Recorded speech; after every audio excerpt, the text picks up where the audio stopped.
देखो last chance क्या होता है, एक मैराथन होती है और उस मैराथन में सभी प्रकार के पार्टिसिपेंट्स ने पार्टिसिपेट किया होता है, जिन्होंने पूरी ट्रेनिंग लेके आए हैं, परफेक्ट ट्रेनिंग लेके आए हैं और उनको पता है कि मैं जीतने ही वाला हूँ। ऐसे पार्टिसिपेंट्स एथलीट्स वहाँ पे पार्टिसिपेटेड होते हैं। और साथ में जिन्होंने मीडियम लेवल की प्रिपरेशन की है या फिर मीडियम लेवल की ट्रेनिंग की है थोड़ी थोड़ी बहुत, वो भी उसमें पार्टिसिपेट है। और ऐसे भी है कि जिन्होंने कुछ भी ट्रेनिंग नहीं की, वो लिटरली घर से आए हैं, डायरेक्ट दौड़ने वाले हैं। तो सभी प्रकार के पार्टिसिपेंट उस मैराथन में दौड़ने वाले हैं। और ये जो मैराथन है ना, ये थोड़ी अलग प्रकार की है, इमेजिनरी है, लेकिन आपको बहुत कुछ सिखा के जाएगी। तो इस मैराथन में एक रिवार्ड सिस्टम होती है, ऐसा सच में हो गया तो बहुत अच्छा हो जाएगा। तो देखो वो जो सभी पार्टिसिपेंट्स हैं उनको रिवार्ड दिए जाएंगे। तो देखो यहाँ पे जो 5 किलोमीटर तक जा पाएगा उस पार्टिसिपेंट को वो रिवार्ड में दे देंगे एक बाइसिकल। जो वहाँ पे 10 किलोमीटर तक जा पाएगा उसे दी जाएगी एक टू व्हीलर। जो 20 किलोमीटर तक जाएगा उसे दी जाएगी एक स्विफ्ट। और जो एक 30 किलोमीटर तक जा पाएगा उसे दी जाएगी एक मर्सिडीज बेंज। और जो 40 किलोमीटर तक जा पाएगा मतलब पूरी की पूरी मैराथन ही कंप्लीट कर देगा, उसे दी जाएगी रोल्स रॉयस। मैं सिर्फ यहाँ पे एक एग्जाम्पल आपको देने के लिए बता रहा हूँ, क्योंकि इन्हीं एग्जाम्पल्स में आपको अच्छे से समझ में आएगा। तो बात यहाँ पे ये आती है, जो ट्रेनिंग करके आए हैं 2 साल की 30 साल की, जो भी जितनी भी है उसकी ट्रेनिंग परफेक्टली आया है, वो क्या करेगा, उसे पता है यार मैं जीतने वाला हूँ।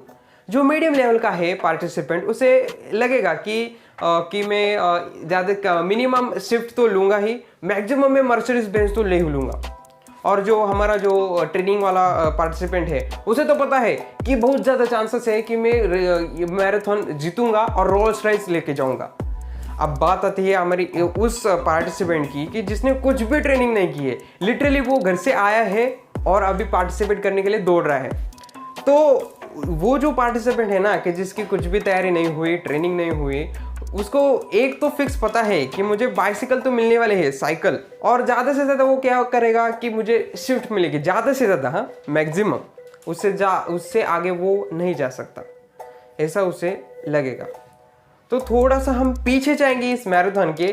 सपोज 1 मंथ अब बाकी है उस मैराथन के लिए, और उस 1 मंथ में जो तीन टाइप के पार्टिसिपेंट्स हैं उनकी मेंटेलिटी किस प्रकार की होगी। तो देखो, जो 2 साल की पूरी ट्रेनिंग करके आया हुआ है, तो उसे पता है अभी मुझे सिर्फ थोड़ी सी ट्रेनिंग वगैरह करना है, क्योंकि मैंने पिछली जो मेरे हाथ में समय था उसमें मैंने ट्रेनिंग की है। तो मुझे सिर्फ अभी और ज़्यादा अच्छी प्रैक्टिस करनी है। मीडियम वाला भी अच्छी थोड़ी सी प्रैक्टिस करते रहेगा, जो उसके प्रॉब्लम्स है वो सॉल्व करता जाएगा और उसको खुद को इम्प्रूव करता जाएगा। अब बात आती है तीसरे पार्टिसिपेंट की। वो 1 महीने पहले क्या सोचता होगा कि 1 मंथ बाद मेरी मैराथन है, तो वो ये सोचेगा 1 मंथ पहले कि मुझे साइकिल तो मिलने वाली है, लेकिन मेरे आगे 2 साल तक ट्रेनिंग किए हुए एथलीट्स है जो रोल्स रॉयस लेके जाने वाले हैं। तो वो वहाँ पे क्या करेगा मालूम है, जिसकी कुछ भी प्रिपरेशन नहीं हुई, वो वहाँ पे ये सोचेगा, नेगेटिव बनेगा, वो कंपेयर करेगा अपने ऊपर वाले जो एथलीट्स हैं उनके साथ में।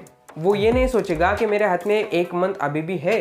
तो समझ लीजिए वो क्या करेगा, थोड़ी सी मेहनत करेगा 1 मंथ में, और वो इतनी प्रिपरेशन तो कर देगा, इतनी ट्रेनिंग तो कर देगा कि वो स्विफ्ट ले सकता है।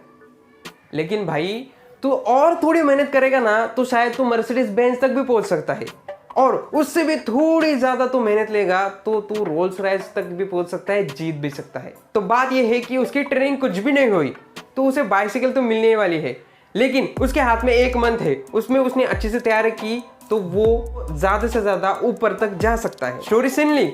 अब एक्चुअल में मैं आपको बताता हूँ, MST CET एडमिशन प्रोसेस में देखो, आपको कौन सा ही कॉलेज मिलने ही वाला है, आपको बाइसिकल मिलने ही वाली है, क्योंकि CET में नॉन-0 स्कोर हो आपका तो आपको एडमिशन मिल जाएगा, और ग्रुप क्लियर हो आपका 12th का तो आपको एडमिशन मिल जाएगा। 1 परसेंटाइल भी हो आपको तब भी आपको एडमिशन कहीं ना कहीं तो मिल ही जाएगा।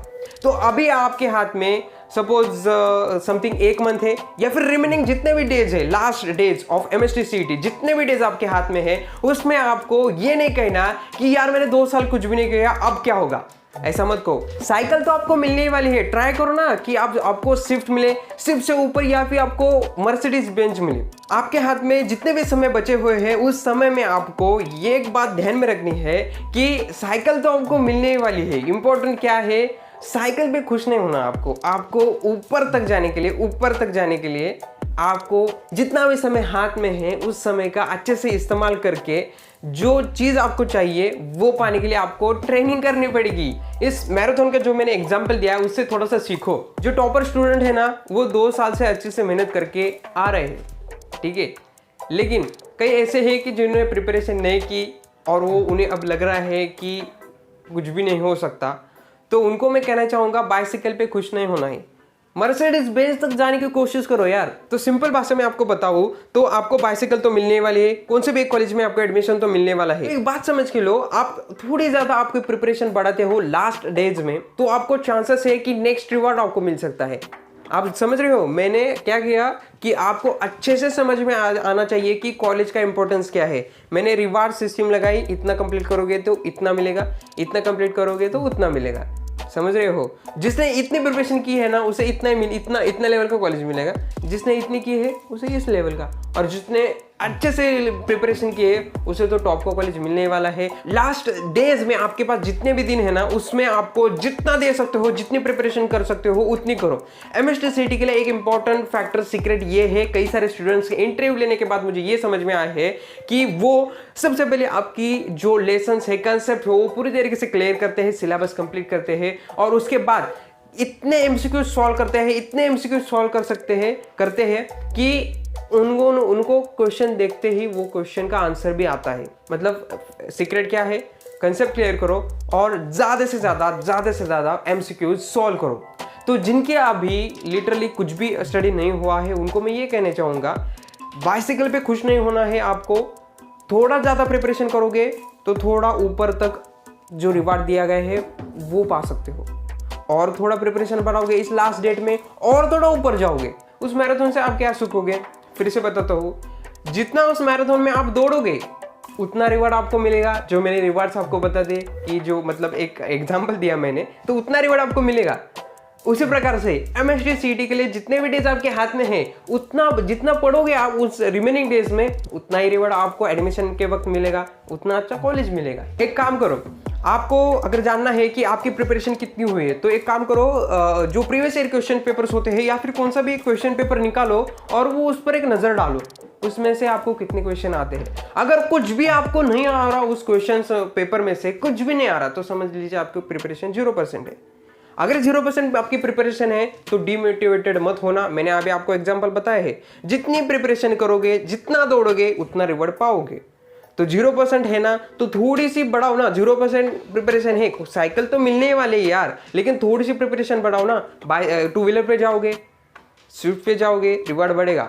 तो जितने भी प्रिपरेशन लेवल पे आप अभी हो उससे आगे जाओ, आपको रिवॉर्ड मिलेगा। मेरी बात सुनो अच्छे से। और जिन्होंने ऑलरेडी पीवाईक्यू सॉल्व करना शुरू कर दिए हैं उनके तो मार्क्स आ रहे होंगे, 150 आ रहे होंगे, 180 आ रहे होंगे, 190 प्लस भी आ रहे होंगे। तो अभी जो प्रॉपर ट्रैक पे है वो उन्हें क्या करना है कि आप जितना अभी कर रहे हो उससे और ज़्यादा मार्क्स कैसे निकाल सकते हो, उससे अच्छा स्कोर कैसे ला सकते हो, इस पर आपको फोकस करना है। अगर आपको कुछ भी समझ में नहीं आ रहा ना तो ये एक सबसे बड़ा रीजन होता है कि समझ में नहीं आ रहा तो डिमोटिवेटेड हो गए। देखो समझ नहीं आता ना तो वो समझ के लो। सपोज एक न्यूमेरिकल सॉल्व कर रहे हो और वो देखते ही आपको नहीं आ रहा तो सिंपल सा सॉल्यूशन ये है, उसका सॉल्व एग्जांपल तो आपके पास होगा, आंसर होगा ना, तो वो आंसर देखो, समझ के लो और वो देख के सॉल्व करो ना। एक स्टेज आपकी ऐसे आएगी कि आपको क्वेश्चन देखते ही आ जाएगा। तो अगर आपको न्यूमेरिकल्स या फिर कौन सा भी क्वेश्चन नहीं आ रहा तो उसे सीखो, जो सॉल्व दिया गया है उससे सीखो, लेकिन डीमोटिवेटेड मत हो, कंपैरिजन मत करो। अगर आपका कोई फ्रेंड है, दोस्त है या फिर कौन सा भी टॉपर है तो उसने यार प्रिपरेशन की करके रखी है इसलिए वो इतना टॉप कर रहा है, तो उससे कंपैरिजन मत करो कि इसने इतना समय दिया है, मेरे पास तो हाथ में कुछ भी नहीं है। तो उसके साथ कंपैरिजन करने में मत जुट जाओ। एक काम करो, खुद को प्रूफ करो। इसका मतलब क्या है कि आप जिस लेवल पे हो उससे भी आगे मैं जा सकता हूँ, ये खुद से प्रूव करो। Don't compare with others, just proof yourself. ये जो लास्ट चांस आपको मिल रहा है MST CET के प्रिपरेशन के लिए, उसमें एक एडवाइस देना चाहूँगा जिसमें हर कोई फंसा हुआ है। आपका स्मार्टफोन, वो स्मार्टफोन आपको जितना हेल्प करेगा ना, उतना ही आपको बर्बाद भी कर सकता है। तो लास्ट चांस में आपको ध्यान रखना है कि फोन में आपको ज्यादा समय देना नहीं है। जो समय देना है वो अच्छे के लिए, और जो आपका एजुकेशन है, आपका काम है पढ़ना, उसके लिए सिर्फ देना है। स्पेसिफिकली ये फोन की बात क्योंकि ये सबसे बड़ी प्रॉब्लम है हर एक स्टूडेंट की, मेरी, आपकी, सबकी, इसलिए ये इंक्लूड करना इंपॉर्टेंट है। मिलते हैं अगले वीडियो में ऐसी इंफॉर्मेटिव वीडियो के साथ में आपके लिए। Start and just do it. Very all the best.